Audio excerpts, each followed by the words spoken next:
Morning and welcome to Cowes on the Isle of Wight for day 4 already of Cowes Week Regatta, presented by Visit Abu Dhabi. It's Women's Day here at Cowes Week, and that highlights, of course, and celebrates women in this fantastic sport of ours.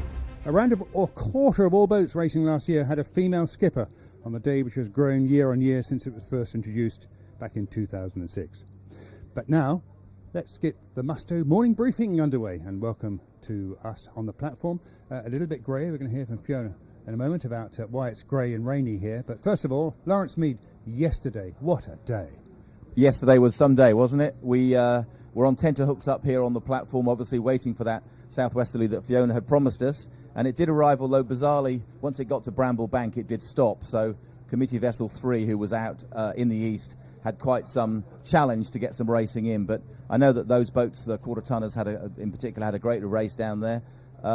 Lovely to get sunshine and breeze, and some of the races ended up a little shorter than we would have liked.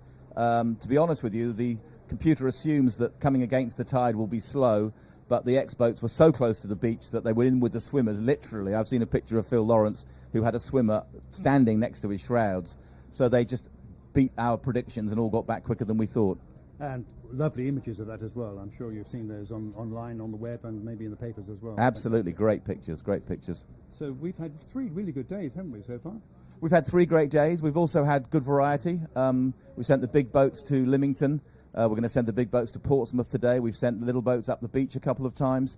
And there's a bit of breeze today, so we're having to do a little bit of adapting for the schedule for safety's sake. The little boats will go off to the Ryde Bank.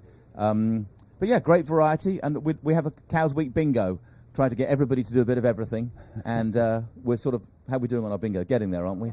Definitely. So just to reiterate there, then some of the white group that were starting on the squadron line have been moved to a committee boat. Yes, we're ending up with a relatively short sequence here on the squadron. I can't remember exactly which boats, but from Flying 15, Sonars, Red Wings, Mermaids, all the little smaller white group boats, they're going to go down to the Ryde Bank, start there on a committee vessel, finish at the breakwater, which will keep them in flatter water, and we think that's more appropriate with the forecast. Fiona, what is the forecast then? Well, we've got all this grey cloud at the moment. This is the warm front that's going through. Low pressure far to the north is giving us this drizzle, but we can already see it clearing to the west. So there is plenty of sunshine in today's forecast this afternoon. However, it's this breeze. So we've got a pretty steady southwesterly again. It's around 16 to 20 knots. It doesn't feel like that on the platform here and just off the squadron start line, but we're just ever so sheltered from that southwesterly. It's definitely blowing out there. Obviously, nice flat water at the moment, but that's going to change later as the tide turns. So we're looking at 16 to 22 knots, but as that sun comes out, we'll see it clearing quite obviously from the west. It'll get more and more gusty. The heating brings the gusts down, so we could occasionally see sort of 24, 25, maybe touching 26 at times, and it'll be a bright, breezy afternoon. We're looking forward to that. Keep us updated right throughout the day here. Thank you, Fiona Campbell. Well, we were mentioning about the XODs and the beautiful images of yesterday. Let's hear from a couple of their skippers, and Matt Sheehan's been out with the XOD fleet. Now, if you look down the results sheet at the moment in the XOD fleet, you'll find that there's one Jonathan Clark at the top, and I'm pleased that I'm with Jonathan Clark right now. You were just saying earlier on to me that that's not where you normally expect to be. No, we were 5th last year, and that was really pushing our luck, so we're very happy to be where we are at the moment. That's still, I mean, fifth is a really good result as well, isn't it? It's always a competitive fleet, isn't it? Yeah, very, very competitive. The top end is just one bad tackle, one bad decision, and you're down in the 20s. Really that tight. And what have your results been so far? We wangled a win on Saturday. First win ever for me. I've had 3 seconds, but never a first, so really enjoyed that. And yesterday we were 6th. So we're doing well. We're doing very well. Nice one. How long have you been sailing an XOD? Too long. No, an XOD probably for about 15 years. Then before that was an Etchells, and before that was a J24. So I call these floating coffins. I know I shouldn't, but once you're in them, you don't get out of them. They are gorgeous. They are fantastic yachts. Everybody should have one. Everybody should sail one. What do you think? I know it's early days with 2 races on your score sheet, but is there anything that you can look to that you feel that you're doing right that has got you those positions? Beating the better sailors, yes. And how? Luck.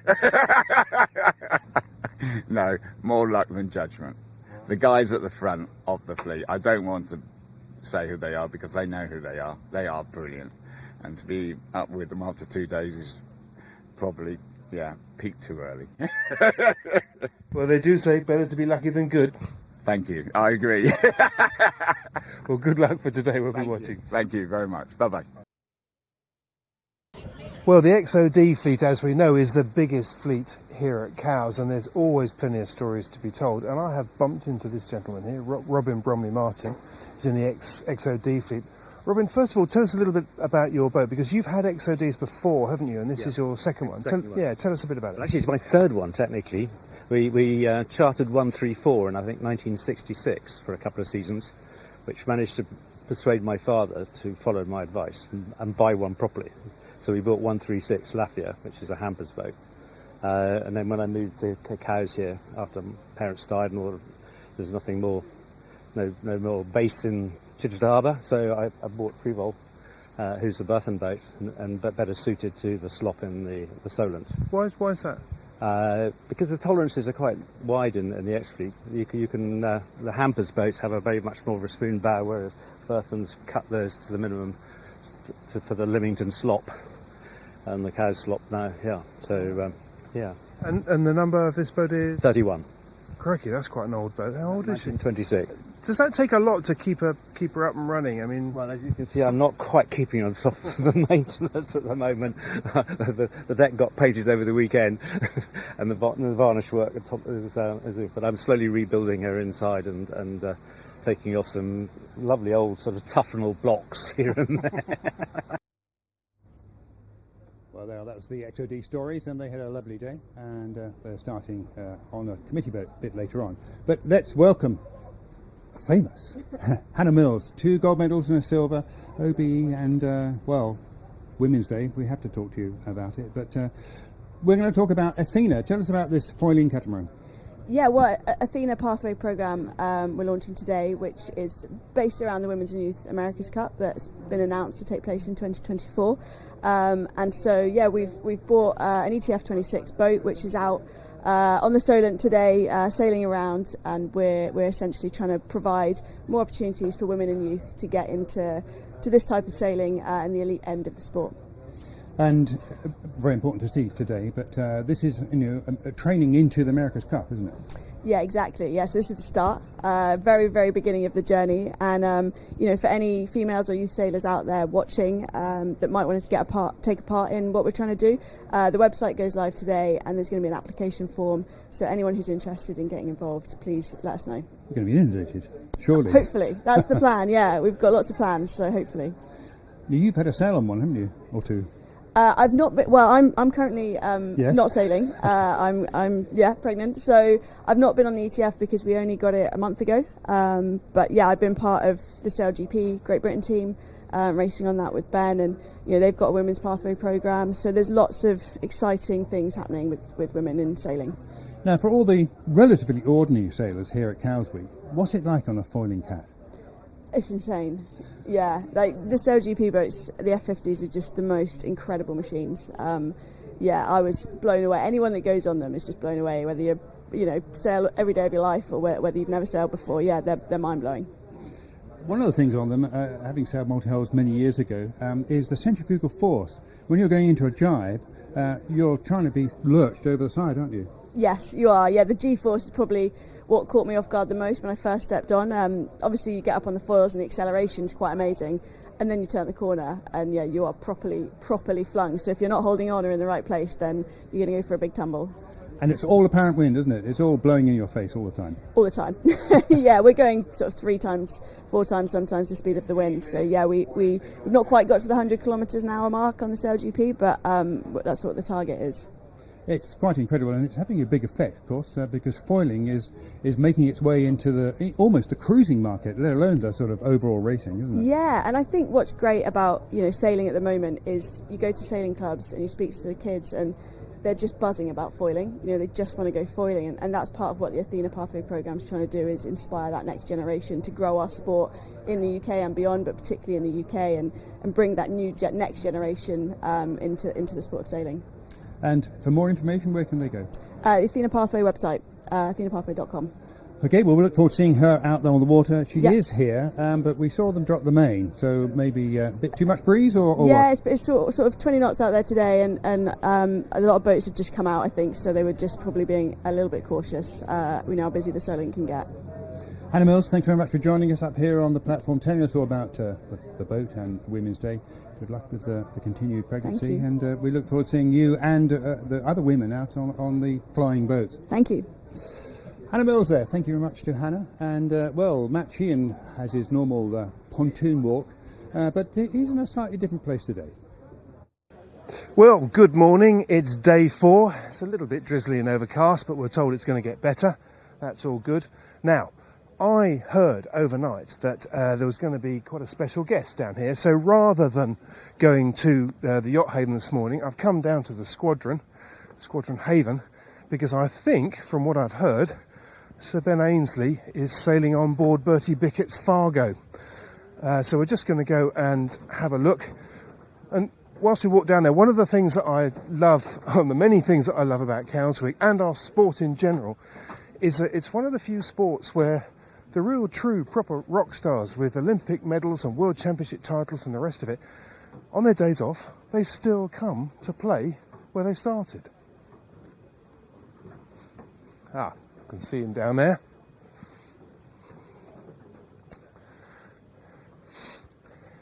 Hey, Ben, how are you? Yeah, very good. Good to see you. Yeah, very good. Yeah, you just come hot foot from Plymouth.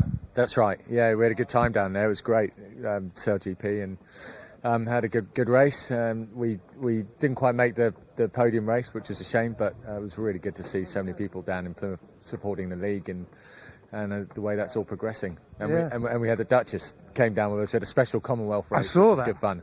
Yeah, really how did that go? Well, it's good. We managed to win that one. which was maybe we had a little bit of help from our Kiwi buddies, but the Duchess was great. She really, really enjoyed it. She's a great sailor. I think she sailed across the Atlantic a couple of times. She's done quite a lot of, I think she might have even done Cowes Week at some point in the past. So she knows her way around the boat, and she was steering the boat for most of the race. Really? Yeah. I mean, she's been out with you before, hasn't she, in the previous Cup cycle? Yeah, she came out on the 45F when we were down in Portsmouth training, and that was a pretty lumpy, fresh day, and those boats don't really have a cockpit. They have a tiller instead of a wheel, so that's probably more full-on than the F50. So she definitely, I think she liked the advancement in the boats, and she was blown away. I think the biggest thing for people that haven't been on those boats is not just the straight line speed, but when you start turning corners to an attack or a jibe, the G-forces that you get are pretty extreme. That sort of kind of blows people's minds a bit. Yeah. Now, you're on Bertie Bickett's Fargo today, which is a lovely boat, but I suspect you're not going to get quite the same G-forces around the corner. I don't know. It depends how many times we broach out. There's a bit of breeze forecast, so it might happen. Yeah. So what brings you up here for Cowes Week? Well, I mean, I live on the island, so I'm here with my family, and obviously a huge fan of Cowes Week, and having had the chance to compete many times over the years. So, yeah, I mean, Bertie asked me to come along, and, you know, it's been great to build a relationship with him over the last few years with the Yacht Club, the Squadron, and the America's Cup. But also we're here launching the Athena Pathway Programme with Hannah Mills, and that's a really great new initiative that we put together to really push our teams forwards with the Youth and Women's America's Cup, and also the Women's Initiative in Sail GP, giving those young people the opportunity to come through, you know, really talented young sailors. How do they get into Sail GP? How do they get into the America's Cup? Providing that pathway. And of course, you know, women in sport is really prevalent at the moment with the Lionesses win on Sunday. And we've got the most successful ever female Olympic sailor. She's such a great ambassador for the sport, so we're really proud that she's leading this pathway program for us, and we're just helping support that. And the Women and the Youth America's Cup, it's a big deal this time around, isn't it? It is, you know, so it's a specific Women's America's Cup, first time in the history of the Cup, and the Youth Cup as well. I mean, we actually won the last Youth America's Cup back in the BAR team 2017, so we want to retain that trophy, and we want to win the inaugural Women's America's Cup. Why not? You know, again, we've got a fantastic strength and depth in women's sailing in the UK, so let's get out there and win that and try and win all three. Yeah, fantastic. And how's the programme going? I mean, we're still quite a way out from Barcelona, but there's never a day to waste in a cup cycle, is there? The programme's going well. We're readying our test boat to get down to Palma later on in September to get down in the water and get testing. Got quite a busy schedule there of testing items to run through, and we're starting to see all of the teams now get some form of vessel in the water, be that an AC-75 or a test boat or an AC-40. We're expecting Alinghi to be sailing in Barcelona quite soon on the AC-75, and Team New Zealand to get their AC-40 in the water in September, as well as Luna Rosa with a test boat, and ourselves will be out with a test boat. So September should be a sort of moving month in America's Cup, if you like. Yeah, no, that sounds really exciting. That's going to be good, isn't it? Excellent. Yeah. No, it's a lot going on, and Barcelona's a fantastic venue. We're really, really, you know, hats off to Grant Dalton and the team. We're obviously, as challenger of record, we're a little bit involved in those venue discussions, but you know, everyone's, you know, just really excited about that venue. It's great for the Cup. You know, we saw in Valencia 2007, arguably the most successful America's Cup in modern times, and certainly in terms of the number of teams and the viewership and so on. So building on that for Barcelona is going to be great. Yeah, I think actually Valencia was the only cup that actually returned a bonus to all the teams, didn't it? A financial bonus. I mean, we'd never heard of that before, but yeah, and I mean, it was good times back 2007 in terms of the world economy and so on. You know, right now it's a bit of a tricky time, but you know, hopefully the world will get itself back on its feet a little bit more by 2024 with some of the sort of geopolitical issues that are out there. But regardless, life goes on, and you know, we're looking forward to a cup in October 24, Barcelona. You know, for us now, we're a third generation team, so we've made a lot of changes. Obviously partnered up with the Mercedes Formula One team, which is a huge leg up in resource for us, and we've really got to try and make that count. Yeah, well, we look forward to seeing it all develop. In the meantime, you've got to get ready to get your heads around, or your head rather, around speeds that have got a fewer digits in them today. Oh, actually, you've got to get hold of the helm off Bertie first. That's the thing you've got to do first. That's probably the biggest challenge I've got in the near future. But yeah, it'd be good. I haven't raced on one of these boats before, but there's some good competition out there from what I can see. And Yeah, the speeds aren't quite the same as the F50, but it's still the same sport. It's still about, getting a boat in its groove, finding the right wind, patch of breeze. Certainly around here, as we all know, staying out the tide or in the tide, depending which way you're going, and all those sort of traditional challenges that we love in the sport. Yeah, excellent, brilliant. Well, good luck. Thanks very much for taking the time, Ben. Thanks, Great to mate. see you. Yeah, good to see you too. All the best. There we are, Ben Ainslie, Sir Ben Ainslie, with Matt Sheehan on his pontoon walk. And, well, that's nice to see. Now, Lawrence, it's trophy time. Trophy time. And I have to say, it's not very big compared to the others, is It's it? not very big, but it is very cool little trophy. This is from the Island Sailing Club, who are today's club presenting the trophies. It will be competed for by the quarter tonners, and it is celebrating HMS Abdeel, which saw service in the Second World War before it was even commissioned. So a beautiful little trophy up for the quarter ton race today. Yep, quarter tonners racing for that. Here's a question for you then, which we're going to set to our viewers and our listeners. Yes, I didn't know the answer to this. The number is too high. Need a calculator. How many Olympic medals have we had on the show today? If you go onto social media, put the number of medals by our two guests today, which is it even double? Might even be double figures. It's a big number. And a bottle of champagne for the first winner we draw out of the hat. There we are then, on social media, Facebook, etc., and let us know how many medals were talked about or represented here on the platform on the show today. Get it into 18 Bath Road, that's the Regatta Centre, and if you're lucky enough to have it out of the hat, you'll be winning a champagne. Lawrence, thank you very much. Good luck for the day. That's about a wrap for the Musto morning briefing. We'll be back, of course, tomorrow morning at 10 o'clock, but we're now setting up for the commentary of the first race, which gets underway very soon.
that's the view here of the squadron and the cannons, which will be going off very soon. And it's day 4, Women's Day here at Cowes. Just to tell you that it's being run by the Island Sailing Club. That's the races that it is, and the trophies, of course, which you saw a little trophy earlier. And High Water Portsmouth is at 15:26, but it's a little bit earlier here in Cowes. Co-commentary now with, of course, Oscar Mead. Oscar, Good morning. Good morning. Well, day 4, eh? Day already. 4, a wet day 4 on the Solent, at least in the beginning. I know that the Fiona the Wind Wizard has promised sunshine this afternoon, but looking a little grey out there on the Solent right now, so not quite the sparkling sunshine we were hoping for, but I'm sure it's going to turn into a cracking day on the Solent. 10 seconds to go for the first gun, which is the preparatory signal for our J70s, who are enjoying a lot of racing here because they get 3 races a day. They sure do, and they've got 3 challenging races in a challenging fleet, and they've started on the squadron line, I think 2 days, maybe 3 days so far this week, so they've had a really good classic beat, starting at the squadron and up the shore. Yep. They're vying for all the commentary. Let's check in with Matthew Sheehan, who's out on the commentary rib. Matt, are you with us? I am indeed. Morning to you. I'm actually just sitting out by the pin end of the line, which is where I've been perched for most of this week so far. Yes, well, we seem to have attracted quite a few down at the committee boat end, as it were, the fixed castle committee boat end. And we're looking at Jeepster. Jeepster was one of our hot picks at the start of the week, so doing quite well so far in this regatta. Be interesting to see, because as we saw in the earlier part of the week, the earlier start sequences, where this had this adverse tide. Tide is still coming in, so as we look at this shot here, it's moving from right to left across the screen, almost coming straight at us.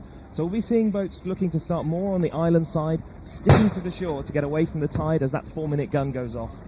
Yeah, Jeeps have decided to set their jib, and it's looking good, but a few others still have them nicely furled until the last moment. What's the tide doing with you, Matt? It's hosing its way to the east.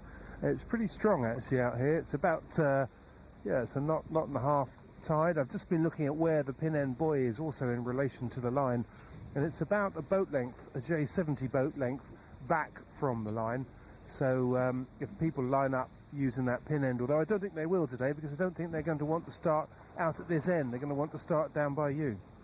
Yep, absolutely. Now, here is a boat. If you look for GBR 740, it's called Rita. Not owned by the same chap that you spoke with earlier, though. I don't think he's got a J70. Of course, Sir Ben Ainslie we're talking about. His got boats quite a few were fins. called Rita. Just jumping back on what you were talking about there, Matt, with the line, the important thing to remember as we look at this start sequence, got 2 minutes and 56 seconds to go. The line is not between the shore, where the camera will be, and the yellow buoy at the end. That is the length of the line, but actually the line is a series of lights on the squadron, and when those lights, that's the start line. So hopefully we have a little graphic which will indicate it better today. But if you see boats starting behind the line, or when we're talking about boats getting closer and they're not near that yellow mark, that's why. The line is actually going to be a little bit to the left as we look at screen here. Here it is, you can see it. And yes, thank you very much. The coffers were checked out, and we've managed to get a graphic line. There it is, right down the centre, going all the way across to the mainland. And as you quite rightly say, the outer distance mark is nowhere near the line. It's nowhere near, and the interesting thing here for the racers as the day goes on is the tide's going to turn. At the moment, running left to right across the screen, and as the day goes on, it's going to turn the other way, and that yellow mark will float all the way across and then be on the other side, so you can never quite use it as a reference point. Ours is quite a thick line, which allows for a little bit of error either way, and of course it won't be an official one, but it certainly allows us to see who is on the line and who isn't. And the sonars, I think, Matt, need to take a little hint from that, don't they? Just one thing from the other thing that strikes me on the outer end of this line is that not only is there the tide, but the breeze at the moment is actually quite light in here, deceptively light. It's about 10 to 12 knots, but when the gusts come through, they add another 7 or 8 knots, and I've already seen a few people getting caught rather unawares. So that's going to be something to watch out for when they're all packed closely coming in towards the shore. We've got 1:15 to go here as we come into the start sequence, and bunching quite tightly here at the squadron end. You can see this gaggle of boats right in the middle here. As Matt says, less breeze across the course as we look at it, but this is also going to be a bit of a balancing act, because you'll get tidal relief if you come down towards the bottom of shot, closer to the shore, but you also risk having much gustier conditions, much less consistent wind as you get in close to the beach. Yep, so most of the boats down towards the squadron line as we have 48 seconds to go. Although it's showing 20 knots on our screen, it's a lot less than it is down here, tucked in the island and the exit of the Medina. Bunching up then as they count down to the time. This is they're always very keen, these guys in J70. Still, some jibs failed away. Now they're going to get a nice start. You see this a lot with the J70s. They're going to hold off with the jib. They don't want to be overpowered too soon. You can see 1683, I think it is, there, just bearing away left of shot, closest to the line. They just unfurled their jib. They're going to sail down the line until 5 seconds to go and stick the helm up and try and be bang on and moving at high speed. The advantage with this manoeuvre they're just doing now is they're getting the boat up to speed. They're bearing away, lots of power. 1169 here, bottom of shot. They're well over. They're now going to have to try and find a hole. That's 3 seconds Jeepster. to go. They're going to have to go back. They're miles over the line. Individual recall to prove it. That's the one. They just heard it in the background there. Jeepster was over. 10:51 here, middle of shot. They got quite a nice start. They were a bit slow when the gun went. They were in the process of tacking over onto port. But the fleet favouring a port tack start because the breeze is a little bit lifted. You can almost sail parallel to the shore as they sail up the green here. 1591 actually squeezing out the front. Look how they've gained with such a clear start. Yeah, dads and lads with the better breeze in the middle there. Not too sure if the inner line here was the place to be, Matt? Well, very interesting. I'm not sure if you can see it from your shots, but the two boats to keep an eye on that are certainly leading the pack at the moment are both Australian registered boats, and both are in consecutive numbers. 1668 is leading as far as I can see, and 1667. And what they did was that they didn't push all the way in towards the beach. They tacked off early onto port, and they've got themselves into, guess what, clear air, where they're not troubled by everybody else, which is giving them a huge advantage over the rest of the fleet because they can just power down the beach in that clear air. And you can see 738 that we were just looking at here in the middle of picture, having to duck behind a starboard tacking boat. And look how much height they've lost. They're now falling into the dirty air of 737 in front of them, middle of picture. You can see how light they are. Look, the boat heeling to windward with the crew sat on the weather side. They really need to find a puff in comparison to 742 right of shot there, who's fully powered up and going. Anybody who's tacking in towards the beach is hemorrhaging distance on the leaders because the leaders are in a nice lift. They're sailing parallel to the beach out towards Gurnard, and they're just romping away. Anybody who tacks over is just throwing away distance. They may well have a good reason to do it, but it's going to hurt them massively in the early stages of this race. Big lifts as well there. Vamos, there it is. Big changes in direction. We're just looking at that shot. You can see the leaders picking up a lefty behind them, and a few of the boats behind in a lull, so having to bear away looking for power and falling down into the dirty air of the boats in front. Really hard to hold a lane in these current conditions. Here's Offbeat, which was featured yesterday, GBR 1206. But the Australians then looking good for this breeze at the moment. Vamos, Australian 1667, and then Dads and Lads just down to the leeward of them. Now, just in front of this orange mark that we see on the screen here, you can almost see a little bit of a pressure line coming round this corner. It's going to be sweeping round the Egypt point. There's a big bay there with the hills drop away, so we're going to get some nice pressure sweeping round, and you can see the boat starting to power up as they build into this oncoming breeze. You can see the dark line right on the edge of the horizon there. They're going to get into some really exciting conditions when they get round this corner. Yeah. Deciding to go in, not get too far away. 290, that's Gengas on the right of your picture there, deciding to stay, but not much breeze out there. It looks a bit fluky. And a lot of tide. You know, we're looking at 290 on the back right of shot there. They're right out towards the edge of the channel. It's really going to hurt them. But somewhere in the middle, this seems to be the middling ground kind of day, because if you're right on the beach, you have no wind. But if you're right out where there's loads of breeze, there's also loads of tide. There goes 1667, that's Vamos, tacking onto starboard to cover the fleet that are staying close to the shore. Commanding lead built for them over the early part of this beat. You can see they've done a really beautiful job. 1591 here. Look, they've even got a crew member to leeward trying to balance out those gusty, shifty positions. If you have everybody on the windward rail, there's a chance you'll heel to windward, knock all the wind out of your sails and have to get up to speed again. It takes time, it costs you boat lengths.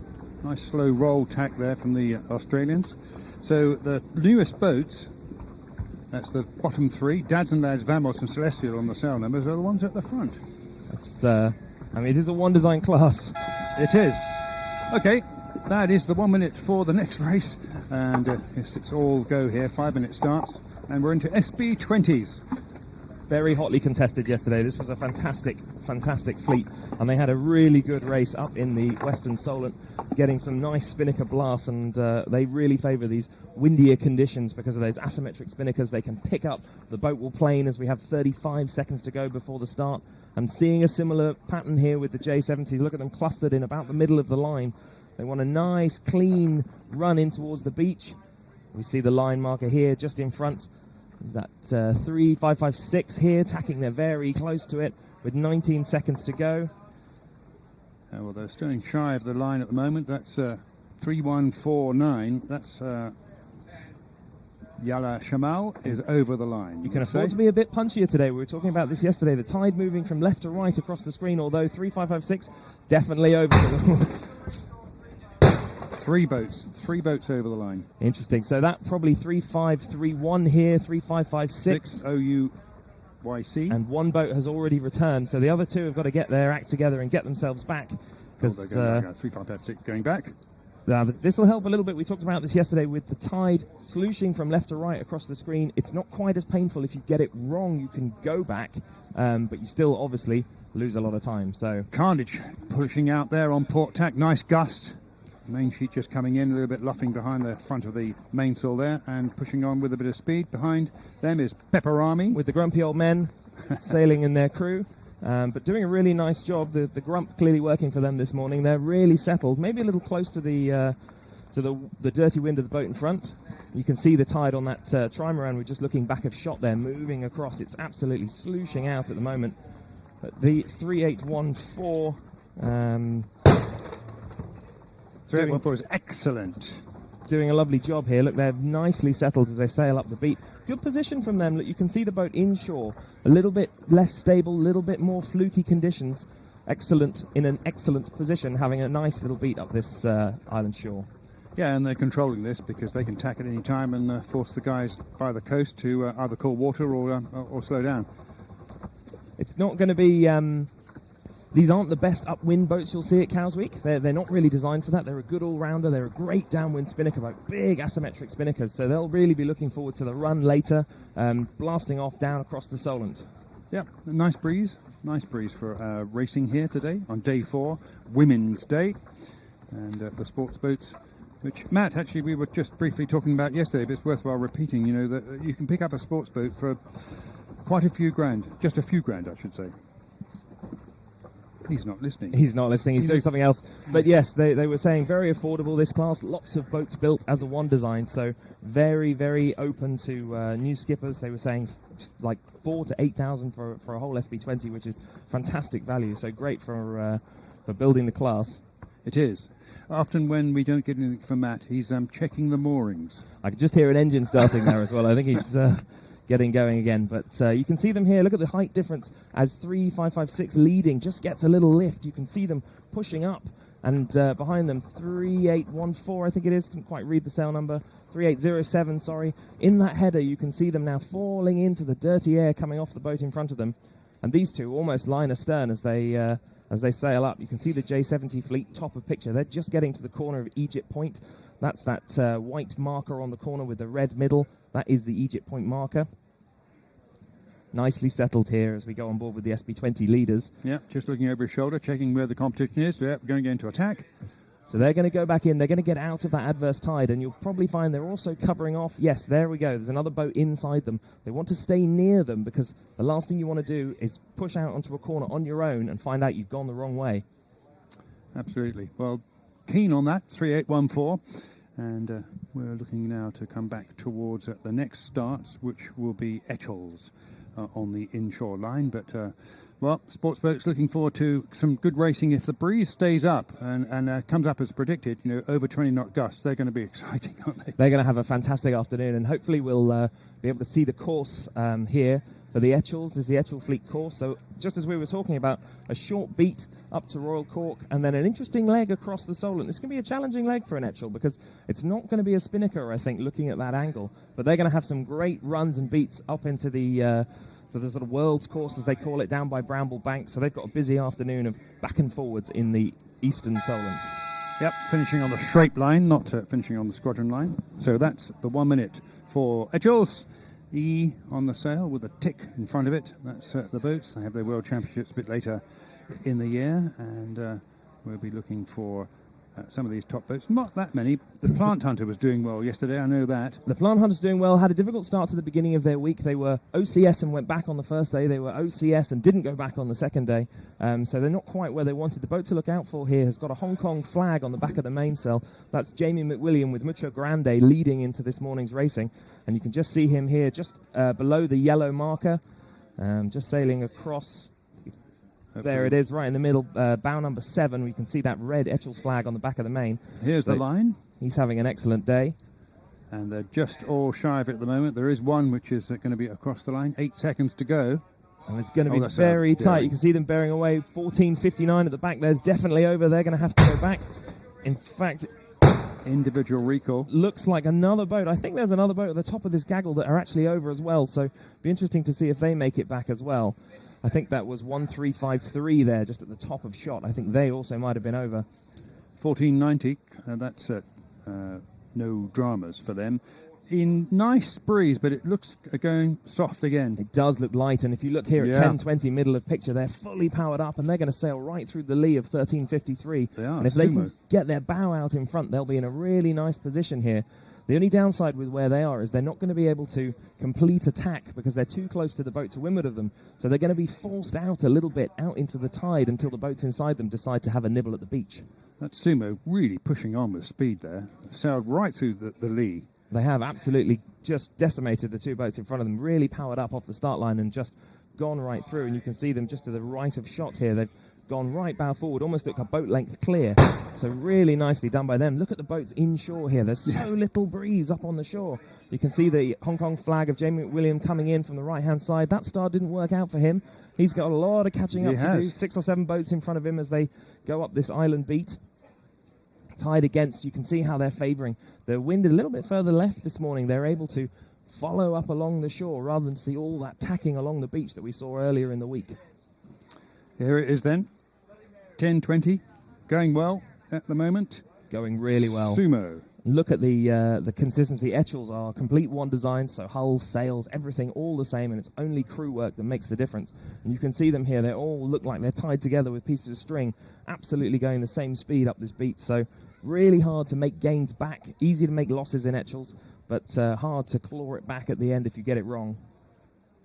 Yep, and no dramas, which made a pretty good start there, is Andy Beadsworth and his son. Of course, famous dinghy and big boat sailor, Andy Beadsworth, over there in Warsash. I got to sail against Beadsworth in the 07 Etchell Worlds and blew 30 knots all week. He won and we only came fourth. So, yeah, excellent sailor, Andy Beadsworth. The quality of sailor in the Etchell fleet exceedingly high. So it's a very challenging class at Cowsweek.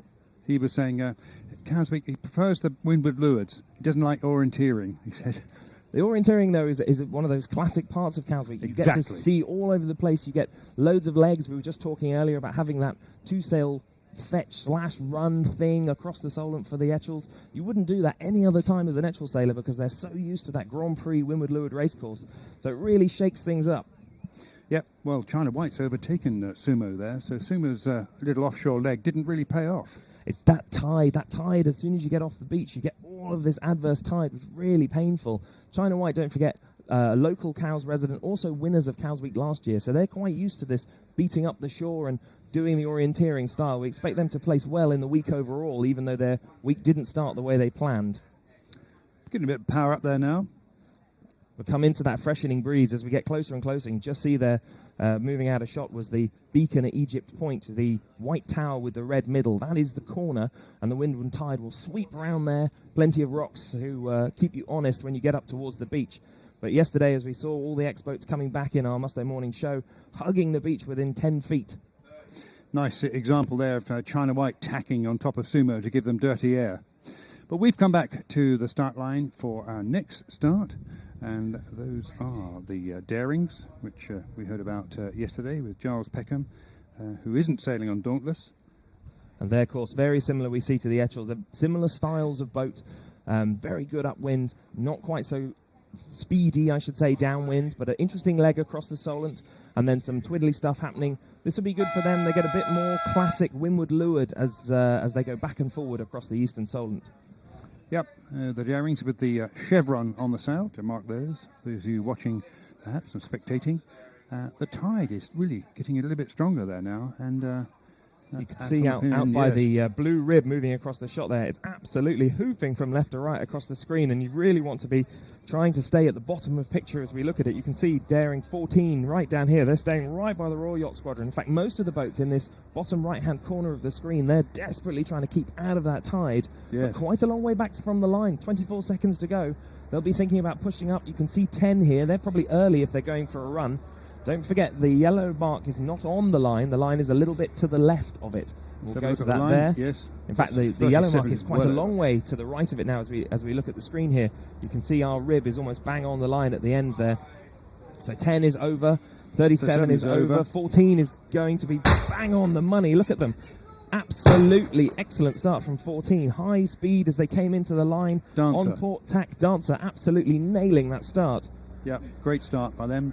Matt, the tide out on that pin end is really forcing everyone to come into the shore. It certainly is, yes. It's picked up, and every day what surprised me is just how fast the tide actually builds out here, and it certainly really has picked up. It's also struck me it's going to be a very expensive week for the squadron with all these guns they have to keep firing, because for every start there's someone over the line by the sounds of it. Yeah, but that boat's certainly pushing through the sea. Here's Dynamite. Nicely settled, but you can see we were talking earlier about being lower pressure when they were this side of Egypt Point. This first beat, quite difficult for the boats to get right because they're expecting to sail off into 20 knots, lots of breeze, lots of pressure, and they can see it all on the horizon, but they're not there. They're going to have to power up to get up this beat as they come round to Egypt Point corner. Yes, it's very, very gusty, as you can see, yeah. You can see the tide on that trimaran there. Offshore, it's one of the solo transatlantic trimarans that's come around for Cowswick, and you can see it pointing off to the left of picture. That's the tide slooshing past it, keeping it honest. You can see it on our Royal Navy station vessel there on right of picture as well. So yeah, as Matt says, absolutely slooshing across the Solent, the tide today. And yet the fascinating thing, Oscar, is it is literally it's less than 100 metres in towards the shore from that the tide is going the other way. And certainly 14 is just, did you say 14 was Dancer? It is Dancer, yes. Dancer is just romping away with this again. It's just like we saw with the J70s. If you can get yourself into a nice lane, a nice bit of breeze, and get yourself into that position, basically inside, it's halfway, the best place to be is halfway between the beach and the line of orange mooring buoys that I'm sure you'll see occasionally pop up on the screen. Halfway between the two of those, and you're in the tide that's going to the west. And you're on an escalator out towards the west as well. Yeah, we've got Dancer in drone footage. Thank you to Richard. An interesting quirk of the Cowes tides here. Tides in the Solent, very, very complicated. Every time you look at somewhere else, it's going a different direction. But as Matt rightly says, 2 hours-ish before the high tide, the tide turns on the shore. It starts sweeping back down. So Dancer here in a commanding position, although I imagine they'll be starting to think about taking another little hitch in. 22 we can see just on their hip there, yes. Actually doing really nice, picking up that left lift and starting to get inside. They're going to almost shut the door on Dancer here. Just going to have to look at the lift on Dancer there as they come up to the corner. That will help them really nicely. In fact, they'll tack and cross here without any issues. Here is Dancer, and the crew tucked down below, less windage. That's good news for Dancer now. 22 has actually tacked off first, and Dancer has carried on port. And what seems to be the case, well, not just seems to be the case, it's crystal clear, to be honest, as we're watching it from my perspective, is that actually if you can hang on as long as you can on port tack like Dancer is and stay in the best tide, you're just going to be making distance really fast on the rest of the fleet. I mean, look at the distance they've got on the second place boat now. If you have to tack, you've given away just metres and metres of distance in very little time at all. Yeah, the mooring buoy is really a great indicator of the tide. But you can see Dancer here pushing out a little bit, and you can see, look, adverse tide on that mooring buoy. It's not running due east-west, it's almost coming out from the headland here. You can see just in front of the main there, that yellow buoy popping up, the tide almost coming from that corner, so the relief is being lost as you get closer and closer to Egypt Point. One of the interesting things about this particular area, and certainly the locals will know this very well, is that there's a triangle of tide basically where I think I'm right in saying that for most of the time the tide is, well, for 8 of the 12 hours, so more than half, the tide in that triangle is going west, and that's what they're trying to capitalise on, staying in that triangle of fair tide. Okay, we'll have to leave, I'm afraid, the Darings because we're coming back to the line for Dragons, and it's 48 seconds to go for them. And, well, one boat to keep an eye out for is Blue Bottle, the lovely restored Graham Sutherland boat. They were doing well. Bertie was featuring it yesterday as well. Bertie doing really well yesterday. Had a really good start and then had a nice beat up. I didn't quite see where they finished in the overall positions, but both of those two boats, ones to watch in this start sequence. Only 25 seconds to go here. You can see the boats holding back a little bit, staying towards the cow's side. That looks like David Heritage there on Blue Bottle with Graham Helming just sticking out the back of the main there. As we said before, light winds, it's light on the start, and you can see Blue Bottle just coming over the start line. 9 seconds to go, they're early here. Tide, don't forget, pushing them back, pushing them away from the line, so they'll get away with this, as long as they don't stick the bow up too early. 777, looking like their bow just over, unfortunately, so they're going to have to do a loop. Are they going to work out that it's them? Yes, they've eased the main. You can see it flapping in the middle of picture there, as they're going to have to find a gap to go back. Blue Bottle tacking over onto port here, so they're trying to tread that line. You can just see the yellow navigation buoy coming out the back of them. They're trying to find the middle ground that Matt was just talking about there, between the shore and that moored row of trots. You can see the trimaran out there on the left on those trots. Nicely set up by Blue Bottle. You can see them getting into the puff. Look how much more pressure they've got than 761 inside them here. Yep, 761 Jerboa. The other thing, just talking about pressure, Oscar, is that I don't know if you get to see it on the screen, but along the shore, along the beach, there's a couple of green beach huts there, viewing huts, and that is where the extra breeze starts from. Once you get to those, that's what these crews won't necessarily know straight away, but when you get there, you get into significantly more breeze. You've got to get to that bit quickly. So you can see all these houses and this big hill. You can see it behind this Dragon 761 here. So that's going to be ruining all the breeze close to the shore. But having said that, they're nicely powered up.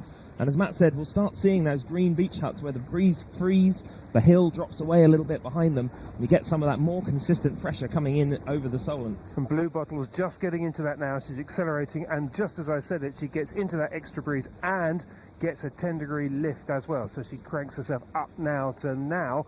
Graham Bailey and his crew can actually sail parallel down to the beach in this triangle of favoured tide, in stronger breeze, and I mean you can just visually see them stretching away from the rest of the fleet. And you can see here on our drone shot we've got they've sort of paralleled, all the boats starting to get into that extra pressure now. You can just see the last of the Daring fleet just at the top of screen there still, but look how close they are all into the shore, trying to stay away from that tide.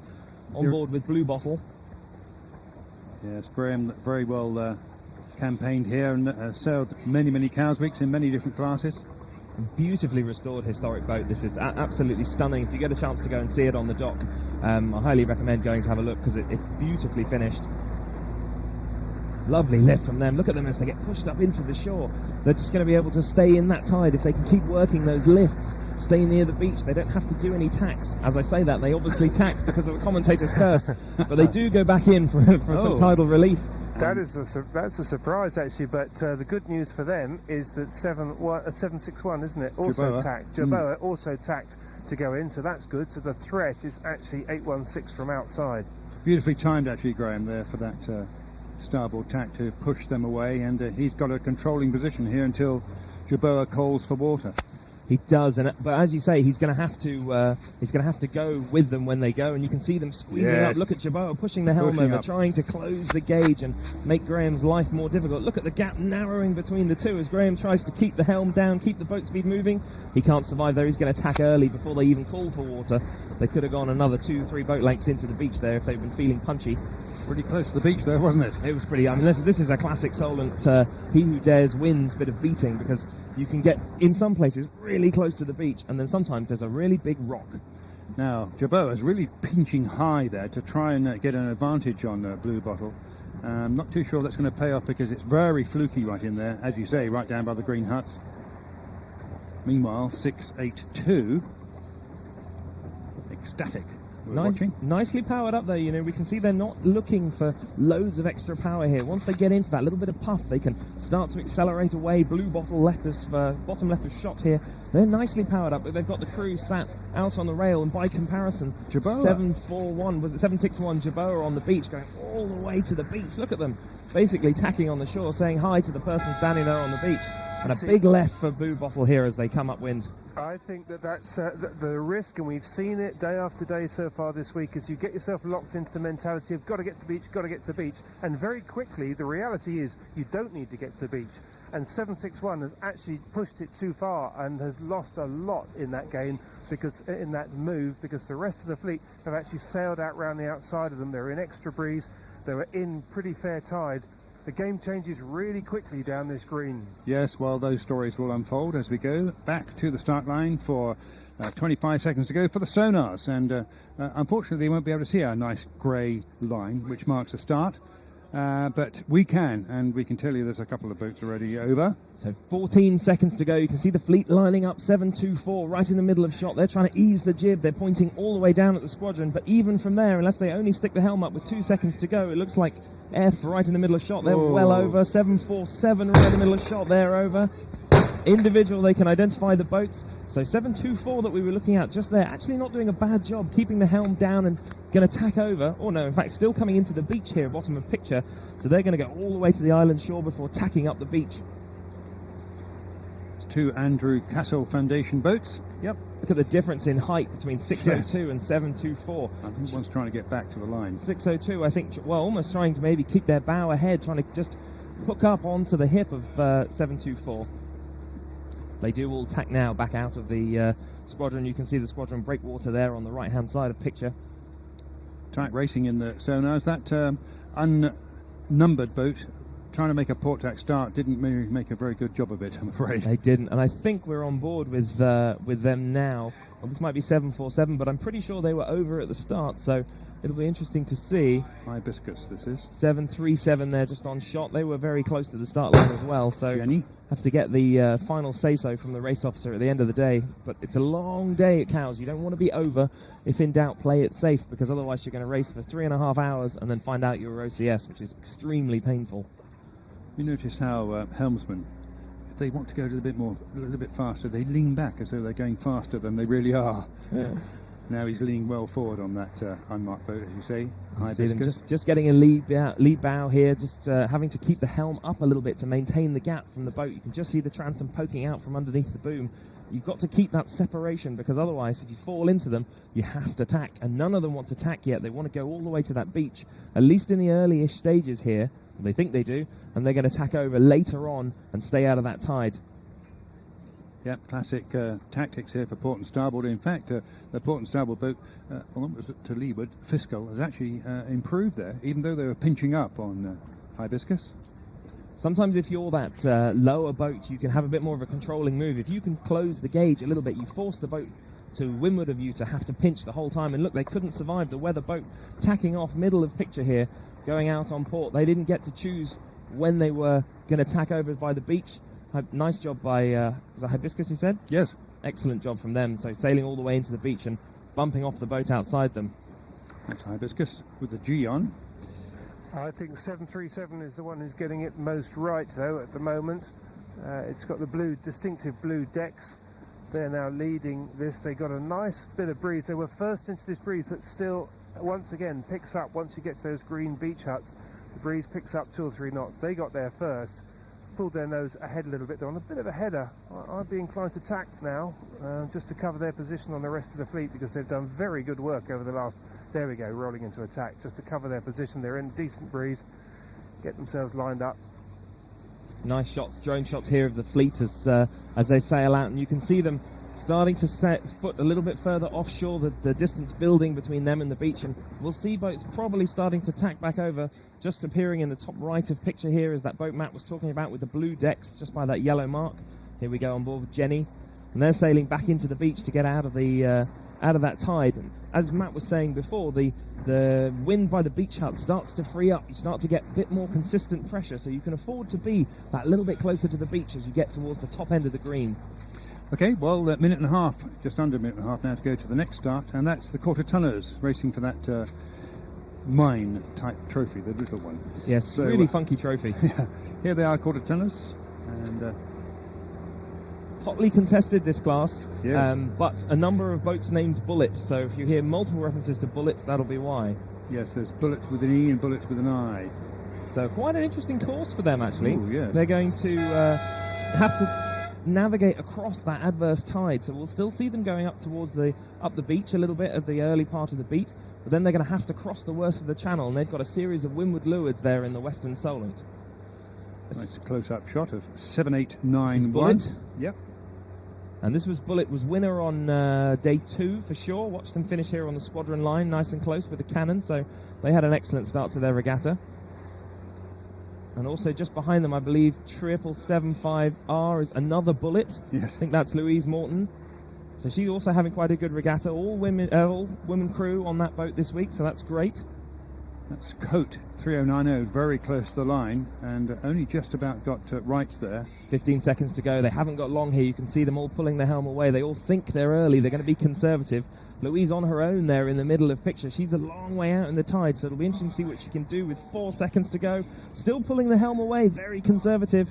It's a late start for the fleet. Line clear.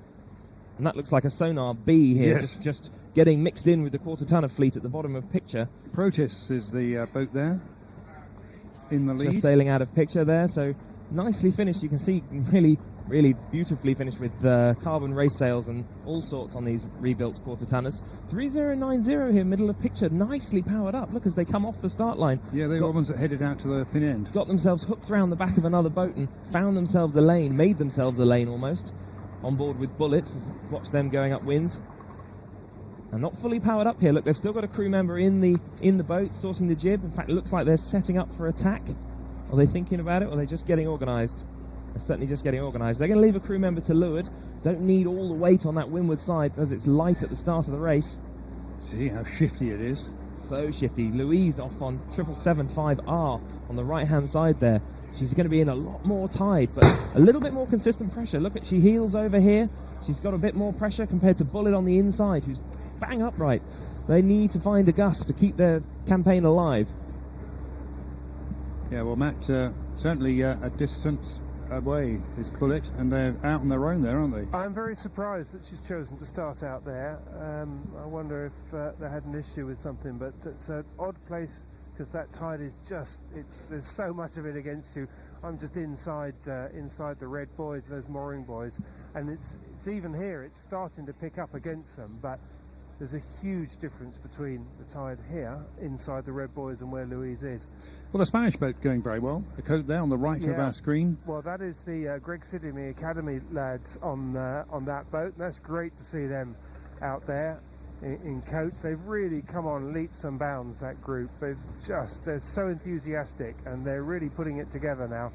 And interestingly, the other Bullet, the inshore Bullet as we shall call them now, choosing to go even further back in towards the beach as we're on board with Louise on Bullet, now offshore in the tide, and it looks like they're really struggling out there with that adverse tide. It looks like the rest of the fleet is just sailing up the inside of them. Yeah, they're all sliding up the inside. I mean, to be honest, Louise is hardly moving over the ground, to be honest. I just don't understand why she's decided to go out there. The trouble is, once out there, if you tack back, that's it. The whole fleet's you're instantly going to give away that huge amount of distance. But so the only thing I guess she could be doing, Matt, would be to try and get across the tide early and then beat up the mainland shore, but it's a really long way to get to the tidal relief on the other side. What's their first mark? Their top mark is up on the island side, isn't it? Sorry, apologies. Oh, we have a quarter tonner aground. Oh. We have a quarter tonner aground just off the green here. Looks like they were 8788. trying to punch in a little bit too far to get out of the tidal relief. You can see the crew now all on one side trying to heel the boat over. You can get that keel to just lift, but they're still pointing in at the beach, so they've got a bit of a mission. They're going to have to turn the boat round and heel it over to get it off that rock. As we said earlier, that little trade-off in Cowes, it works really well to go up the beach right until it doesn't, and then bam, you hit the rocks. They're in a nasty place there as well, because that's actually a little hook of rocks there, and I suspect what they've done is they've actually ended up going inside the hook of the rocks, because the rocks are actually further offshore, and when they tacked over and came out, hit it on the way out, I think. I don't know, I didn't actually see how they hit it, but yeah, that's a tricky place to go around. Okay, whilst that's happening, we can hear from Fiona Campbell about what's going on with the weather. Fiona? I love the Solent, don't you? There's so much yes. variation going on, even in what should be a very standard southwesterly day. We've got big variation around. We've got a lot less wind just off the squadron here. They're going straight into the solid southwesterly in the west, which is a good 18 to 22 knots. Up on the bank, pretty similar, but round in the east, for those around there, they've got a little bit less. It's a bit more gusty as it's coming off the land, and they've got it a lot further left as it's coming out of Osborne Bay, so around 225, 235 around there, and we're seeing 240, 250, even 260 degrees out in the west. This cloud cover is actually working quite well for us, I think. This is stopping those higher gust speeds coming down. So whilst the cloud stays this thick, we shouldn't see too much change. But once we see the sunshine coming through from the west, expecting things to get more gusty. Lovely. Fiona Campbell, thanks for the update on the weather. Keeping a close eye on it. We'll also keep an eye on that quarter tonner. Not in distress, but certainly still stuck. And we are coming back to the start line because we have 24 seconds to go before IRC start 6, I believe. We sure do, and just to have a look at this line graphic, you can see our line overlaid on top here. Now the tide has built, the gap between the actual line and that yellow marker has grown even more. So if you're anywhere near the yellow mark at the start gun, you're safe. But 501 looks like coming in the bottom here. I think I missed the number there. 3501 maybe. They're going to have a beautiful start. Look, going on the gun, on starboard, going in towards the beach. And I expect we'll see them roll into attack as they do. Look, out onto port, you can almost parallel the shore, as we were saying earlier, to have a really clean run. Nice Sigma here also, but a slow tack from them. Look how depowered they are. 4476 on the start line. Barely making it through the turn. Slow and ponderous as they look to speed the boat back up again. Get the speed on to get moving. Banter 6508. But that Sigma now powering up down below them, the 4503, which is Shadowfax. Now this is a bit of what Matt was talking about before, which is there's no wind right at the Royal Yacht Squadron end of the start line. So you almost want to start in the middle, aiming for the beach somewhere, and then come back, think about getting back out of that tide. Once you get a little bit further down the green, get back into the more consistent pressure. This is on board with Scherzo. Yes, wouldn't you? Beautiful S&S class, just been restored, I think, by Heritages here in Cowes. Really competitive boat. They've done extremely well all week. I think leading their class when I checked yesterday, so excellent week for them. Going to attack. We didn't see the course for these guys. Hopefully we'll have a quick look at it, but they're probably going to have a similar course that we were just looking at than the quarter tonners, so a beat and a bunch of windward lewards out on the mainland shore somewhere. So lots of tidal decisions to be made for them as the day goes on. Yeah, 4503 then, Shadowfax, a name we've seen in the Sigma fleet for many years, but they're now all relegated to handicap, and as we've said before, just up to windward of them, making a very good start, 6508. And 4503 we were just looking at and shot there. Clearly they're set up for that windier conditions that Fiona was talking about round the corner, because they've got a reef in the main. So they're really going to struggle in this early part where the wind is light. They're not out into that pressure yet, and they'll fare much better when they get round that corner. The breeze builds and they can finally get fully powered up. Now, Matt, have you been helping out there with this quarter tonner? Well, I've just been standing by, and they actually turned themselves around and managed to sail off. I think they're okay, but I will stay here a little longer because, as it happens, I was talking about that U-shaped sort of shoehorn of rocks here. They got off the rock they were originally stuck on, thought they were fine, sailed out and went aground again, and that's the problem here. You can find yourself inside those rocks.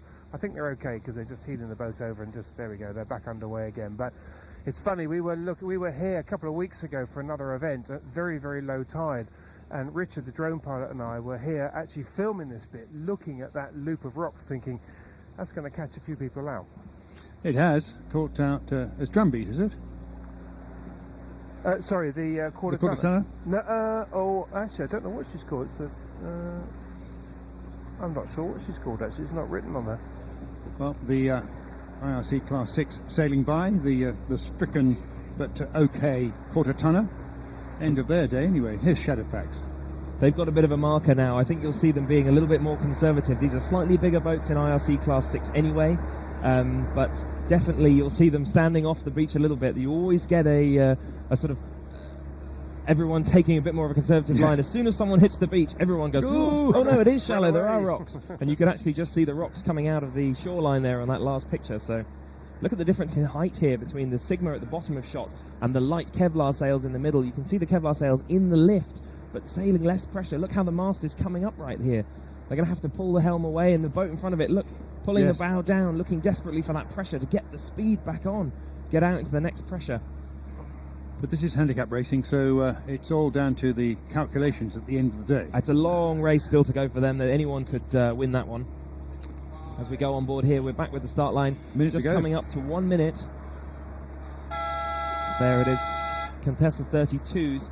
So interesting course. Again, they're going to have to fight that cross tide as we go across the first beat to the boss, and then a nice little leg up and down for them on the mainland shore, and then quite an interesting leg all the way down past Cowes down to Yacht Database on the right hand side and back to the Schrape. So quite a varied course for them, a bit of that orienteering that we were talking about at the beginning of the show. So they're all well back and shy of the line at the moment. Featured class of the day, the Contessas. Very much a Solent class. Very conservative start here with 28 seconds to go. You can see them. There's a couple of boats lining up in the middle. This dark grey jib sort of getting themselves sorted out. But that light wind we're talking about, I think we'll see a few reefs in this class. They'll be expecting the breeze over 20 knots round the corner. And so there'll be more set up for those in definitely some of these boats. Look at the tide sweeping that dark jib right-hand side of shot. You can see them they're barely coming towards us and just going out of picture. So they're nearest the line. They are nearest the line. This sad Portatana limping home after their unfortunate grounding on the green, but everyone looks okay there. Someone else has just, an Impala Voodoo has just hit exactly the same rock, so they're going to be quite a handy, sad for them, but a handy marker for the Contessa 32s who want to know where that rock is. Well, it's where the Impala's stuck. Yeah, that's where the Impala is stuck. We'll see that in a minute. It's quite a long way off of the beach, so you kind of see what they're up to, but unfortunately, they are stuck on that same rock. They are, and we're on board. We can see them now, and this, as you say, this is a lot further off the shore than you would expect, really. You wouldn't think. You'd think it would be deep enough looking at it. I'm sure they'll get themselves off there. They look like you can see them pushing the boom out. There's a crew member there trying to back the boat down, turn it round, and then you'll see them all hanging out on the boom, trying to get a bit of heel on and lift that keel out of the rock. Sometimes you're better off to sail back the way you came to get out, especially if there's as Matt says, a C shape there somewhere. Well done to those guys. They're a little bit behind in the IRC 6. Bang. 4 minutes gone for the next class, but we're watching the Contessas, and 871 has gone off on a blinder here, man. 671. Yes, they have. They were the closest to the line, as you were talking it through earlier on. They found themselves a nice little lane, and they haven't got obsessed with getting in towards the beach, as we've seen for very good reason. And they're making a really nice job of it here at the moment. They're just taking it carefully, just trying to keep the speed on. They can see the breeze just up ahead, and once again, it comes out from where those green beach huts are. Mary Rose Tudor is the name of 671, yes. And we're just looking at Blanco. That boat has always featured up there amongst the top, and also Jemima. And Blanco has got a nice little lift behind them, actually, a nice little puff, and that puts Mary Rose in a rather tricky position because they've got a header. What they really want to do is to tack. I think what they really need to do is to tack, and they're going to hope that Blanco's going to do the same thing as well, because at the moment Blanco's taking distance out of them second by second. In fact, Blanco is the first to tack over onto starboard. They realise this is their opportunity. Jemima, we were just looking at there with the blue hull we were talking about before, sailing with that reef in, trying to get prepared for the windier conditions, but they're going to struggle in this early part of the beat where there's not much pressure on the shore. Mary Rose Tudor got quite a young crew, mixed boys and girls on there. They've moved it. They've gone from having a really good start, and then they're clearly not too well. They don't seem to be too worried about the adverse tide that they're sailing into. Oh, they're going into attack now, but they've actually given away a fair bit of the large lead that they pulled out in the early stages. Yeah, Blanco's carefully watching what they're up to as they head into the shore. It'll be interesting to see how far Blanco goes into the shore here, with obviously a couple of boats run aground before them. They'll probably play it conservatively. Yeah, not very far is the answer to that. They're just rolling into attack now, and Blanco's actually they're flying a much bigger headsail than Mary Rose, so they're going to have more power. Although, having just said that, they might have more power, but it's not much use if you're not in much wind, and they just had a bit of a light patch there, a little bit of a hole slowed down, so Mary Rose Tudor is still in the lead, despite having gone out and had the extra tide on her nose, but Okay, so we've still got a few contestants, 776, a little bit far to go, but yeah, quite a long way back, and they're mixing it up now with IRC 7. A slightly delayed start. I'm not sure they were quite organised when the gun went there. It seemed like a few boats caught napping somewhere off with the tide, so tide sweeping the fleet the wrong way behind the line, so they weren't early, which was good, but they've been very late, quite the opposite. So I think caught napping a little bit there. There's the Sigma 33 fleet. Yeah, we're getting on board with them. Karina getting real close, giving them some encouragement. You can see the crew weight spread around here. We've got a few crew up on the weather rail, but 2 or 3 people here either on the centre line or to leeward. They're still looking for that power. You can see the main sheet person sheeting on, trying to get the maximum out of it. Helmsman here helming from the leeward side, looking up at the inside edge of the jib. That works in these light conditions, but it's going to be very wet if he's still sat there later on. Look at this middle moat in the blue in the middle of shot, way out in the tide. They're going to have a long day if they're trying to go upwind and not much pressure out there at the moment, but all that adverse tide sweeping left to right across the screen as we look at it. I'm really surprised that so many boats have actually chosen to start out at that end. That's 3, Matt, 4. we've got to interrupt because we just came to the start of IRC 7. We've got one boat already over as we come into it. 5 seconds to go. We can just see in the middle 8405. That's the more colourful orange bow that we're sticking. But I think with the more colourful orange bow, I think they might have done themselves a disservice there because I think they might be over. Very easy to pick out if they were, unfortunately. That's the Hunter Sonata Wasp.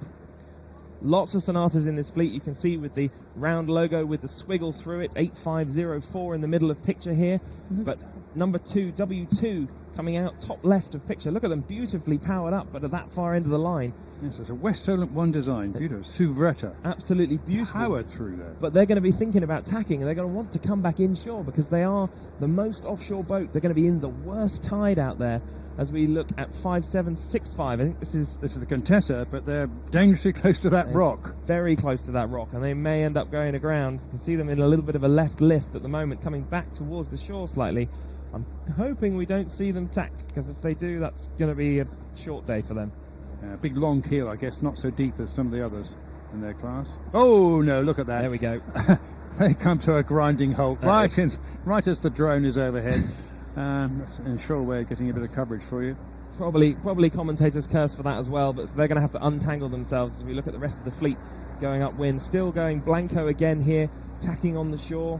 We're back with our grounded boat, and they're going to have to untangle. You see the boat spinning round, sort of pointing back towards the Royal Yacht Squadron now as they try and get off the bricks. That's Ascent. Ascent Yes. having a not a hard, hard day. A fall to the rocks. Yes. As we go back to the Sonatas and IRC 7. 8504 at the front there. Quite nice, but quite light. We're expecting all this heavy wind conditions, and it hasn't yet materialised. We'll have to speak to our wind wizard again in a bit to find out where the wind is, but it's certainly not down here at the Royal Yacht Squadron at the moment. Matt, just looking at that lovely West Solent 1 design, big mainsail, but lovely to see them start. Yeah, no, absolutely beautiful. They're making a really good job of this. The helmsman's just looking over his shoulder every now and then because there's an H boat just on the inside of them that's making an even nicer job because they're inside those mooring buoys and in slightly less tide. But I've got a feeling, I might be wrong, but this West Solent 1 design, I think this is the one that the late Bob Fisher, the journalist, used to own. I think. I might be wrong on that, but he certainly had one of these. So we just see here expressly, I believe it is, with the dark grey sails moving across. Look at them in a bit more puff as that West Solent 1 design W2 comes into the right of picture. Really nice. You can see the fleet all paralleling the shore. Quite conservative, this fleet, staying in that adverse tide. None of them want to be the one to hit the bricks like this Sigma that we're just looking at here that have now managed to untangle themselves and are sort of going sideways. They haven't got the speed back on yet. You can see them just starting to think about tacking over in the middle of picture here. What's interesting, we've got this H-boat just on the inside of the West Solent 1 design. The H-boat weighs a fraction of the West Solent 1 design, but they're both very traditional long shapes, and every time a gust comes along you see the difference between these two boats, and that is the H-boat's a lot lighter and just accelerates and moves forward, and it's now the H-boat 8769 that has taken the lead in this race. Well, we're looking at Wasp here, the Hunter Sonata. Very unmistakable paint job on Wasp. I love the colourful paint job on this boat, but as we were just saying, that bright orange bow, usually people, if they're having a colourful paint job, try and leave the front of the bow white to make you as inconspicuous as possible as you start the race. But the bright orange nose of Wasp may be doing themselves a disservice. We'll have to speak to the race committee afterwards. Oh, big gust for Wasp as well, as they're heading out that way. And Contessa, but has now got off the rock here, but they're going to fight their way through the previous start to get up to their fleet. And as Matt was just saying, if you look at Wasp here, the leftmost boat, and this, I think, is Sigma to the right-hand side, look at the difference as the gust comes on. The Wasp is all over the place, heeling upright. It's so light and tender. The boat is being rocked around by those gusts. The bigger, heavier boat to leeward just powering through like there's no difference in pressure at all. So quite different days having for these two boats here. They're going to have a really different afternoon. Yep, when the wind comes up, when they find the wind. So we ought to come back to the start line, I guess, because we're now 30 seconds or less away from the next start, which I believe we've got another 5 minutes. I stand corrected. We're waiting for Performance Cruiser B, so we'll stay with the IRC 7 here. Interestingly, Steve, I'm just alongside one of the yellow racing marks called Donna, which is just off the beach, just up from the green huts. And there is no tide here at all. I mean, there's just nothing around this mark. So it just goes to show just the huge difference in tidal flow over a few hundred metres, because it is just 50 metres to the north and it's hosing out to the east. We're watching expressly in IRC 7 with a lady on the helm. Quite a large portion female crew, which is fantastic. So great to have them all here on Women's Day at Cowes Week. They're doing really well up this beat as well. Look how settled they are. Really nice, consistent heel angle. You can see them working the pressure, working the puffs as they work up this beat. And that yellow mark Matt was talking about, you can see another one just on the bow here. But look at the tide, Medallia coming into shot on the right here. The tide's still slooshing out where Expressly is. So they probably will be thinking about taking a nibble back in towards the beach here. You can see the helmsman person looking over their shoulder. I think they'll see attack from them shortly. It's actually it's an Alban Express. I think looking at forbidden. I think looking at the track of the boats, what you won't be able to see, but the boat's much further out. Oh no, you're right. They are actually tacking over. But I think they're not going to be following the island around, are they? I think from Gurnard they don't follow the Huggett around to Gurnard Bay. I think they have a short beat just past Gurnard, and then they're going to scoot off and go to the other side, and they've got some exciting windward lewards racing on the mainland shore. So the big tactical decision for them is at what point is enough to the left enough, if you see what I mean. At what point can you make a break from the end here by Egypt Point and then make a dash for the mainland? The challenge with getting to the mainland, Matt, as you're talking about, is you don't have a lot of relief. You've got to go quite a long way up the island side before you tack over. The tide sweeping you down almost straight towards the camera as we look at Ziggy going upwind nicely here. Because when you get to the other side, the shallow water over by Bewley is a surprisingly long way up the shore before you can finally get a bit of relief from that slooshing tide. You can see there the mainland shore as we look at the top of picture here. Tide running left to right as we were just talking about. It's the boats in the middle, quite out in the tide here. Not quite sure who that is, but nice pressure. But again, lots of adverse tide with the boats inside them. Probably, if they can get up to speed with the pressure, get enough breeze in there, they'll be doing slightly better on the island shore. Yes, interesting call to the tacticians and navigators in this particular race. It's a really hard one to get right today, because the tidal choice is easy, but the wind choice is really hard. So what do? It's a bit of a balance. Ziggy here nicely powered up as they come upwind. We were just talking about them being a little bit further offshore, but probably trading off a little bit of negative tide for a little bit of pressure. All the crew out on the wire here, hanging out the side of the boat, keeping her upright, and they look very settled on Ziggy. Yes, they certainly do. By comparison, 2644R, very light. Look, crew member to leeward. They're looking for power. They've got someone down by the jib. Everybody sat in. Look how deep the main is. You can see the bottom of the mainsail here with a big rocker. Big gust coming up. You can see the grey shadow on the water, and that Contessa's mainsail just flapping there, even though they've got a reef in. So we've come back to Performance Cruiser B with a minute and 46 to go in Performance Cruiser B. Quite a large entry in here. Here's our race course, nipping along to the Boss again. That's a very popular buoy, up to Leap Spit, right down to a laid mark off of Bewley, and then a long run back towards Yacht Data Bank and through to the finish via a little trip round Prince Consort buoy. As I say, lots of different sizes boats in the performance cruiser. It's quite a varied mix, and some of these boats will go significantly better in different parts of the races than others. So we've seen a couple of J109s in the mix here, I think. This X34 that we're looking at in the middle of shot, it's going to go upwind really nicely, but downwind it's probably going to struggle a little bit more than some of the other boats. So, but the tide will affect the small boats more than the big boats because they won't be quite as powered up. So we'll see that as the day unfolds for them. Don't forget handicap racing, so this isn't first on the water, this is corrected time at the end of the day for a winner. And quite gusty on the line. Very gusty. You can see the 4142 in the middle of shot here, bearing away. They're trying to get back behind the line. Line, don't forget, to the left of our yellow buoy in the background, the yellow buoy being swept down tide as we look out to the start sequence with 28 seconds to go. Everybody bearing, look at them all bearing away, trying to stay behind the line. Just this X41 at the bottom here, taking a sniff at it, and we can see they're over the line here, so they're going to have to pull the helm up, find a gap, but the gap underneath them, look how many boats coming in on starboard. They're going to have to try and find a hole with 10 seconds to go, which is not when you... And now look at them struggling. Not much wind. Not a view to be just seen about there. Going to be interesting to see which side with the official race course. 2 seconds. I think they're over. We're seeing a lot of individual recalls so far this week, but got themselves all out of shape with 10 seconds to go. Yeah, and a complaint, I'm sure, by Minx 4, who was forced to tack away there. The boat, absolutely no room in there whatsoever. Yes. And this J109, bottom right of picture as we look at them, got completely squeezed out of the inside end. They're having to do a full 360 degrees before they get themselves going again. That may not work out as badly as they feel it's going to at the moment, because if they can get the boat up to speed, they can probably shoot underneath some of these boats that are still messing around with each other closer to the island shore, but they're going to have to get their skates on if they're going to capitalise on that. Haggis 2. I see the crew climbing over the boat as they've just gone through that tack, getting them all the way to the high side. More puff coming down the green as we look to the right of shot here, but you can see, look, pulling the helm up. They probably looks like they're trying to duck a starboard tack. I can't quite see, but just looking for more pressure, just more pressure as they sail into this puff. Boat heeling over. Still got a bow person all the way up on the foredeck there, so trying to keep the weight forwards by the look of it on Haggis 2.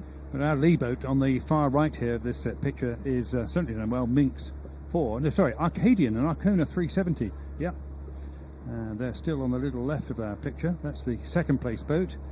Lots of crew on that boat by the looks of it, so they should be our doing leader. Quite well for manoeuvres. Plenty of hands to help out, taking the spinnaker down, etc. Yep, Arcona 370, very popular craft.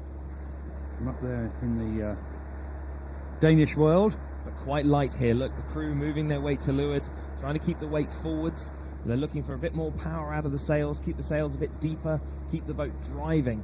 It's very flat water here at the moment, wind and tide together, so the sea state will build a little bit this afternoon, but still nice and flat. Again, very light winds compared to what we were expecting in this part of the Solent. Interesting you say that, Oscar, because I was just thinking about that. Looking, I've got a wind plot here, one of the B&G instruments that we have on the radio rib, and it shows me the wind speed over time. And it's actually dropped. We had seen 12, 14 knots. It's actually dropped back quite consistently to 10, which I suspect is going to cause a bit of confusion among crews, because in their heads they're all set up for it's going to be breezy, it's going to be breezy, but at the moment it's not. We were saying that earlier with the Contessa 32s, with some of the boats coming off the start line with a reef in the main, and they're really expecting to sail off into 25 knots of breeze, as you were talking about, and as Fiona mentioned this morning in the Musto morning briefing, it certainly hasn't materialised in this part of the Solent, but it'll be interesting to see what happens when they get round Egypt Point. Maybe a bit of freeing breeze, bit more pressure coming down from the Solent, less land getting in the way as the breeze comes down from the Yarmouth and Lymington side of the course. And it's so important to actually have the power. I know it's tempting to, for all kinds of reasons, to make sure that you are reefed down and ready to go, but actually from a competitive point of view, you need to have the power now when it's light. That's when you're going to make your gains, and then you can take some time to pull some reefs in later on. Arcadian was going really well up there. We're looking at the first 36.7. Watermark. And they've got a reef here in Watermark, and as Matt was just saying, getting off that start cleanly, you want to be able to hold the lane when it's really busy. You actually could put a reef in later on, having gone round the turning mark, but still quite a short beat for lots of these boats, so I'm not sure that a reef is totally necessary, because as soon as they turn round that first mark that we were looking at on the course earlier, they've got a long run down the mainland shore, and then they're going to be desperate for power. When I look over towards the mainland shore, Oscar, which you won't be able to see on your screen there, but it doesn't look like there's much breeze over there at the moment either. It's looking light everywhere from what we can see here on the pictures, but what will be really interesting will be the time it takes them to get to this top mark, because if they can get there quickly, they'll have the positive tide behind them, sweeping them downwind. But if it takes them too long, the tide will have turned, and then they'll have to fight the tide all the way back again downwind. Those are the Cows weeks I remember. Well, here's Spirit of Ophir, the gin boat, at 44 seconds to go. And these are the Sunsails, of course, the commercial sponsored boats that are chartered by various companies, and they have quite tight racing amongst them. The Sunsails, they'll be heading their way right down to Adelaide Mark off of Bewley and back to us and finishing on the squadron line. Here they are, there's 24 seconds to go. Nice long legs for them today. They've not got too much tight manoeuvring to be done, not too many windward leeward courses. So hanging back here, 14 seconds to go. Quite a big gap. You'll see a conservative start generally from this fleet. They're not going to be so punchy. Having said that, 4-1-0-7 in a nice position, and 4-1-1-4 very early. They're just going to be over. Absolutely nailed that 4-1-1-4. What a fantastic start from them. They've just got to get the pace on now. You can see them. They've got a reef in. They're a little bit depowered, but it looks like most of the boats in this class choosing to run the reef with today's racing and today's forecast. But beautiful 4-1-1-4X. Sorry. Yes. Really nice off that start line. Absolutely nailed that. Denting on a port tack start. And look at them go. Look at British Virgin Islands. They've got sheeted on the British Virgin Islands boat here, left of picture. Absolutely taking meters out of hide sails to leeward here, 4-1-0-7X. So nicely set up as they sail out down into the Solent. But you can still see the tide, the big effect of the tide here. There's a boat that's trying to get across the line, but here we are with Ophir, Spirit of Ophir. Great start by them. With this wind angle that we were just looking at, we could see it favours that port tack start so cleanly, because actually it's almost, I'm not going to say it's impossible, but it's extremely hard to cross the start line at the moment on starboard tack. We can see a boat just looking out of the commentary position here, who's just basically sliding along the start line on starboard. So really nice job by Hyde Sails and the British Virgin Islands tacking over there and starting on port cleanly to get away from the line. And they've got a commanding lead in this class at the moment. They certainly have. There's still one to cross the line yet in the Sunsail fleet. A couple of boats to cross the line in Sunsail. So, good one there. I think those two are going to have quite a battle between Tenzing and Hollis. Just losing off on the right picture there, we have the rest of the fleet. And interesting, these two leaders choosing to be in that middle ground we were talking about, a bit of tidal relief but just enough wind, and some of the rest of the class starting way out at the pin end, and they're going to really struggle against all that tide in this light wind. Matt's saying there on the rib, only 10 knots of breeze on the commentary rib there. Look at the gap between these two. Look at it closing up. They're still not across the line yet. They're still having a great battle. Look at them. These two are going to be going neck and neck the whole way as they beat their way up this long beat. But as we were just saying, way out in the tide here, they're going to have to fight probably 2 or 3 knots of adverse tide. Probably, well, looking out of the commentary position, barely making over the ground as we look at these two boats. And now, unfortunately, the leftmost boat of screen falling into the boat in front. They're going to get the dirty air and they're going to have to tack. Look, they can't live there. They're in for a world of pain now, because as you tack over onto starboard, they're way out in the tide. They're going to get swept backwards and lose all of that distance that they just made. Yes, they're back over the wrong side of the line again. It's a challenging day out there with the breeze dropping a little bit compared to what was forecast. Nicely set up though. Look, they're making good progress here. When they get the boat sheeted on, they sail quite nicely. Yep, they've got time to wave to the camera as well. There's a little match race setting up here between the British Virgin Islands and Hyde Sails, as you described earlier on. British Virgin Islands decided to tack in towards the beach early on, and now Hyde Sails have come back, and I think the lead has now changed. I think it's British Virgin Islands that are now leading. up at the front of the fleet. But both of these boats and the third one, 4103, have just stolen a huge march on the rest of the fleet. A dominant start from those two boats, and this is in this fleet. They're quite heavy boats. They're quite wide as we look at the back of Southampton Sailing Week here as they go into attack. Big wide boats, lots of wetted surface area. This is all going to be about keeping that momentum on, not doing too many maneuvers, getting those sails powered up as soon as possible, because the moment you slow these boats down, the tide is going to grab you and throw you down towards the east of the Solent. Do you know, it's interesting you describe that as big, powerful boats, and of course they are, absolutely. And I was just thinking how markedly different these hull forms and these boats are to some of the other boats that we've seen. But the one thing that remains the same is the decision as to when to tack into the shore, because we've just seen what was a close match. I don't know if you'll be able to see it at the moment, but what was a close match between British Virgin Islands and Hyde Sails turned into a one-sided affair, with British Virgin Islands getting their tack back into the shore, absolutely spot on, tacked again, came out into the breeze, they're off. Certainly 38 seconds time. The next craft to go off is the Club Cruiser Blue, and we'll leave Tenzing and the other guys to do their race in the sun sails. And here is the course for Club Cruiser Blue. Similar going down to the Boss. The Boss is certainly popular after that laid mark off of Bewley.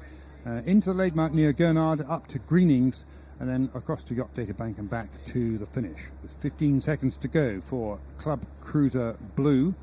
So we're just talking, we're looking, there's quite a conservative start here by the looks of the Club Cruisers, and you can still see some of the previous class trying to make that pin end, as we see 4164L in the middle here. Nice start for them. Chameleon of Cows, they did really well off the start yesterday, actually. They're having a really good week here, but clearly the start winners for them. They're nicely set up, and they can control this as they go up this beat and pick their moment to tack and get out of the tide.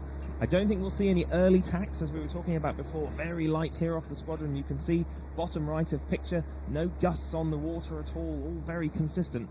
So Chameleon of Cows, middle of picture here, sailing out on their own. They've built themselves a little lead. But Salty Sailing there, the Precision, Bavaria 39, is closing the gap. They are just coming up to them, aren't they? Nicely set. You can see the crew on Chameleons sort of getting themselves sorted. Just leaning over. There they are. Yeah. Just getting themselves sorted, just starting to get into that pressure. Crew heeling out, but as you say, the boat to leeward definitely coming up to them. We're on board with the Spirit, this Chameleon?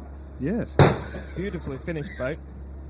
The cannon scaring some people here at the squadron as we just go into the last sequence. Yes, it's yacht racing. Look how light it is. Look, the crew having to work really hard. The helmsman coming to sit to leeward. You can see he's trying to look up that jib. He's trying to keep the telltales, the little cotton telltales flapping on the jib, keep the flow over the sails. So important to keep the boat moving in these conditions, because the moment you end up head to wind or you get out of phase for a few minutes, it's just going to cost you in that tide. Salty Sailing quite a long way off here in the tide, but nicely powered up. Look, they're starting to build the pressure. That reef we were talking about before, they're expecting those heavier conditions in the Western Solent as they tack and beat up the shoreline. Yeah, that's Precision, Bavaria 39, making good progress. I see you're following Scandal, Matt. I certainly am. Scandal, and also the elegant Morris. It was a 38, the Morris 38. It's a 36, I think. Morris 36. Yeah. Okay. And just mulling over the stark differences in design. Both of them beautiful in their own ways. Scandal, very much the modern form, twin rudders. Bit of weed around their rudder, actually, at the moment. And the Morris 36, real classic, traditional lines. One of the best starts we've seen, actually. I think that Morris today, port tack start, really nicely timed. Well, that's Chris Savage at the helm, and Chris Savage is no stranger to racing at cows. He's no stranger to racing anything, frankly. He's been doing it all his life, as far as I can remember. And he was here last year in that Morris as well. It's a friend of his owns it, and it is a beautiful boat. We're just talking about those hull forms, Matt, that you were mentioning. Scandal, as we look at her here on the screen. Big, wide, powerful boat.